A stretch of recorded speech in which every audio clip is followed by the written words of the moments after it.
የጡት ህመም የጡት ካንሰር እየመሰላችሁ የምትጨነቁ ሴቶቻችን ይሄ ቪዲዮ ለእናንተ ነው። ስለ ጡት ህመም አንዳንድ ነገሮችን እነግራችኋለሁ። የጡት ካንሰር ግን ዋነኛ ምልክቱ የጡት ህመም አይደለም። የጡት ካንሰር በሌሎች ምልክቶች የሚመጣ ነው። የጡት ህመም ከስንት አንድ ነው መጨረሻ የጡት ካንሰር ሆኖ የሚገኝ። የጡት ህመም በሁለት ይከፈላል። ሳይክሊክ እና ነን ሳይክሊክ ማስታልጃ ብለን እንከፍለዋለን። ሳይክሊክ ማስታልጃ የምንለው ልክ እንደ ወር አበባ በየወሩ ጡቶች ላይ የሚከሰት ህመም ነው። ፔሪድ ሊጀምር አንድ ሳምንት አካባቢ ሲቀረው ህመሙ ይመጣል። ከዛ ፔሪድ በሚጀምርበት ሰዓት እየቀነሰ እየጠፋ የሚሄድ የህመም ስሜት ነው። ህመሙ ሁለቱንም ጡቶች ጠቅላላ የጡቶቹን ክፍል ላይ የህመም ስሜት እንዲሰማችሁ የሚያደርግ የጡት ህመም አይነት ነው። ሳይክሊክ ማስታልጃ እንለዋለን። ሳይክሊክ ማስታልጃ ምክንያቱ በፔሪድ ጊዜ የሚኖሩ የኢስትሮጅን እና የፕሮጀስትሮን ሆርሞናል ፍለክቹዌሽኖች ወይም የሆርሞን ለውጦች አማካኝነት የሚመጣ የህመም ስሜት ሲሆን በአብዛኛው አሳሳቢ ህመም አይደለም። ሌላኛው የጡት ህመም ነን ሳይክሊክ ማስታልጃ እንለዋለን። ይሄኛው ልክ እንደ ፔሪድ በየወሩ የሚመጣ አይደለም። በማንኛውም ሰዓት ሊከሰት የሚችል የህመም ስሜት ነው። በአብዛኛው ደግሞ አንዱ ጡት ላይ ብቻ ለይቶ አንድ ኤሪያ ላይ ሊሆን ይችላል፣ አንዱ ጡት ሙሉ ለሙሉ ሊሆን ይችላል። የህመም ስሜት የሚያመጣ ነው። እንደ ውጋት ወይም ማቃጠል ስሜት አንዱን ጡት ብቻ ለይቶ የሚሰማ የህመም ስሜት ነው። ይሄ በአብዛኛው ከሆርሞናል ለውጦች ጋር የሚመጣ ሳይሆን በውስጡ አንዳንድ ህመም የሚፈጥሩ ለውጦች በመኖራቸው ምክንያት የሚከሰት ነው። ምናልባት ለምሳሌ ሲስቶች ሊሆን ይችላል፣ ወይም ውሃ የቋጠሩ ኪሶች ሊኖሩ ይችላሉ። ፋይብሮአዴኖማ ወይም ደግሞ ጡት ውስጥ ካንሰር ያልሆኑ እብጠቶች ኢንፌክሽን በሚኖርበት ሰዓት፣ እንዲሁም ደግሞ ኢቭን የጡት ካንሰር በሚኖርበትም ሰዓት አንድ ጡት ብቻ ለይቶ የሚከሰት የህመም አይነት ነን ሳይክሊክ ማስታልጃ እንለዋለን።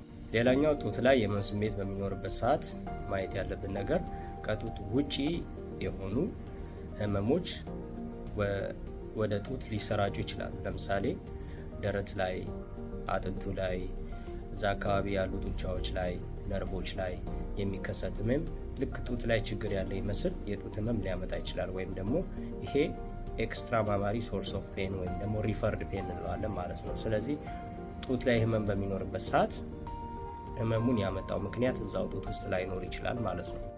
ጡት ላይ ህመም በሚኖርበት ሰዓት መጀመሪያ ማድረግ ያለባቸው ነገር ህክምና ቦታ በመሄድ በአግባቡ በሐኪም መታየት ነው እና አንዳንድ ምርመራዎችን ማድረግ ያስፈልጋል። እንደ አልትራሳውንድ፣ በተለይ እድሜያችሁ ከ40 ዓመት በታች ላላችሁ አልትራሳውንድ ማሰራት፣ እድሜያችሁ ከ40 ዓመት በላይ ያላችሁ ልጅ ያልወለዳችሁ፣ በዘር የካንሰር ወይም ደግሞ የጡት ካንሰር ወይም ደግሞ የማህፀን ካንሰር ያለባችሁ፣ በተጨማሪም በሐኪም ታይቶ አጠራጣሪ የሆነ የጡት ካንሰር የሚመስል ለውጦች ጡት ላይ ከተገኙ ማሞግራፊን በማሰራት ቼክ ማድረግ ይቻላል። በተጨማሪ ደግሞ እንደ አስፈላጊነቱ እንደ ኤምአርአይ ወይም ደግሞ ኤፍኤንኤሲ ናሙና ጡት ላይ እብጠት ካለ ናሙና ከዛ እብጠት ላይ በመውሰድ ምርመራ በማሰራት አስፈላጊውን ህክምና ማድረግ ይኖርባቸዋል ማለት ነው። የጡት ህመም በሚኖርበት ጊዜ ቤት ውስጥ ልናደርጋቸው የምንችላቸው ነገሮች ምንድናቸው? አንደኛ የጡት ህመም በአብዛኛው አሳሳቢ አይደለም፣ ብዙ መጨነቅ አያስፈልግም።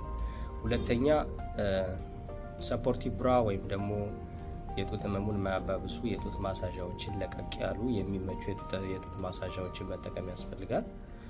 በተጨማሪ ደግሞ እንደነ ኦሜጋ 3 ቫይታሚን ኢ ያሉ ሰፕሊመንቶችን መውሰድ፣ የጡት ህመም የሚያባብሱ እንደ ካፊን ወይም ደግሞ ቡና፣ ኒኮቲን ወይም ሲጋራ፣ ሺሻ የመሳሰሉት ነገሮችን በተለይ ደግሞ ስብ የበዛባቸው ወይም ጮማ የበዛባቸው ምግቦችን መቀነስ፣ ቾኮሌት መቀነስ ያስፈልጋል። እነኚህ በአብዛኛው የጡት ህመምን የሚያባብሱ ነገሮች በመሆናቸው መቀነስ ያስፈልጋል ማለት ነው። ቡና፣ ቾኮሌት፣ ሲጋራ ወይም ሺሻ እንዲሁም ስብ የበዛባቸው ምግቦች የጡት ህመምን ያባብሳሉ ተብሎ ይታመናልና እነኚህን መቀነስ ያስፈልጋል። እንደ ቫይታሚን ኢ፣ ኦሜጋ 3 የመሳሰሉ ሰፕሊመንቶችን መውሰድ ደግሞ የጡት ህመምን በመቀነስ ረገድ የራሳቸው ሚና ስላላቸው እነሱን መጠቀም ያስፈልጋል ማለት ነው። በተጨማሪ ደግሞ የባሰ ነገር ካለ የተለያዩ የምንጠቀማቸው ማስታገሻዎች አሉ። በተለይ ቶፒካል ጡቱ ላይ የሚቀቡ በህክምና ቦታ ወይም በፋርማሲ የሚገኙ በሐኪም የሚታዘዙ ማስታገሻዎች አሉ። እነሱንም መጠቀም ይቻላል ማለት ነው። በሚዋጥ በሚቀባ የተለያዩ የምንጠቀማቸው ማስታገሻዎች አሉ። አንዳንዴ ደግሞ በሆርሞናል ፍለክቹዌሽን ወይም ደግሞ በሆርሞን መዛባት መለዋወጥ ምክንያት የሚመጡ የጡት ህመሞችን ለማከም ተብለው ሆርሞኑን ለማስተካከል ተብለው የሚሰጡ ፒልሶችን አንዳንዴ ለጡት ህመም ሊታዘዙ ይችላሉ። የጡት ህመም የጡት ካንሰር ሊሆን የሚችልባቸው ወይም ደግሞ አጠራጣሪ የሚሆንበት ወቅት ምንድነው? እሱ አንደኛ የጡት ህመሙ በአንደኛው ጡት ብቻ የሚሰማ ሲሆን በተለይ አንድ ኤሪያ ብቻ ለይቶ የህመም ስሜት ሲኖር ነው። ሁለተኛ ደግሞ ጡቱ ላይ በእጅ መዳሰስ የሚችል ጡቱ ላይ ሊሆን ይችላል፣ ብብቱ አካባቢ ላይ እብጠት ካለ የተለየ እብጠት ካገኛችሁ ምርመራ ያስፈልገዋል። በተጨማሪ ቆዳው ላይ ወይም የጡት ጫፍ ላይ የሚመጡ ለውጦች አሉ። እነኚህ ምስሉ ላይ የምትመለከቷቸው ዲምፕሊንግ፣ ሪትራክሽን ወይም ደግሞ የብርቱካን ልጣጭ የሚመስል ቆዳ ሲኖር አጠራጣሪ ስለሚሆን ምርመራ ያስፈልገዋል። በተጨማሪ ደግሞ ከጡት ጫፍ የሚወጡ ዲስቻርጆች ወይም ደግሞ ፈሳሾች ናቸው። በተለይ ደም የቀላቀለ ፈሳሽ ከጡት በሚወጣበት ጊዜ አጠራጣሪ ስለሆነ መታየት ያስፈልጋል። በዘር የጡት ወይም ደግሞ የማህፀን ካንሰር ያለባችሁ እድሜያችሁ ከ40 ዓመት በላይ የሆነ በአግባቡ መታየት ይኖርባቸዋል። በዚህን ወቅት የጡት ህመም የጡት ካንሰር ሊሆን ስለሚችል አስፈላጊውን ሕክምናና ምርመራ ሕክምና ቦታ በመሄድ ማድረግ ያስፈልጋል ማለት ነው። አመሰግናለሁ። አድራሻችን ዱባይ ነው። አልባያን ሜዲካል ሴንተር ዱባይ ዴራ ፍሪጅ መረር አካባቢ እንገኛለን። እኔም ማውራትና ምርመራዎችን ማድረግ የምትፈልጉ ፕሮፋይሌ ላይ ወይም ባዮ ላይ ባለው ስልክ ቁጥሬ ዋትሳፕ ላይ ኮንታክት አድርጉኝ። አመሰግናለሁ።